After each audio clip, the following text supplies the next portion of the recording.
ನಮ್ಮ ಮನೆ ದೇವರು ಚಾಮುಂಡೇಶ್ವರಿ. ಹಾಗೆ ಅತ್ತೆ ಮೈಸೂರಿಗೆ ಬಂದಿದ್ದರು. ಋತುಗೂ ಕೂಡ ರಜಾ ಇತ್ತು. ಚಾಮುಂಡೇಶ್ವರಿ ಬೆಟ್ಟಕ್ಕೆ ಹೋಗಿ ಬರೋಣ ಅಂತ ಹೇಳಿದ್ರು. ಸರಿ ಅಂತ ಹೇಳಿ ನಾನು ಋತು ನಮ್ಮ ಅತ್ತೆ ಮೂವರು ಕೂಡ ಹೊರಟ್ವಿ. ಇವತ್ತು ವೈಕುಂಠ ಏಕಾದಶಿ ಇರೋದ್ರಿಂದ ಬೆಟ್ಟದಲ್ಲಿ ಅಷ್ಟೊಂದು ರಶ್ ಏನಿರಲಿಲ್ಲ.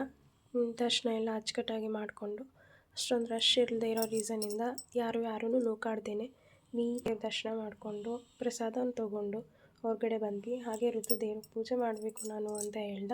ಸರಿ ಅಂತ ಹೇಳಿ ಅವ್ನ ಕೈಲಿ ಪೂಜೆ ಮಾಡಿಸಿ ಹಾಗೆ ಪ್ರಸಾದ ತಿನ್ನೋಣ ಅಂತ ಬಂದ್ವಿ. ಅಲ್ಲೂ ಕೂಡ ರಶ್ ಇರಲಿಲ್ಲ. ಪ್ರಸಾದ ಅಂತೂ ತುಂಬಾ ಚೆನ್ನಾಗಿತ್ತು.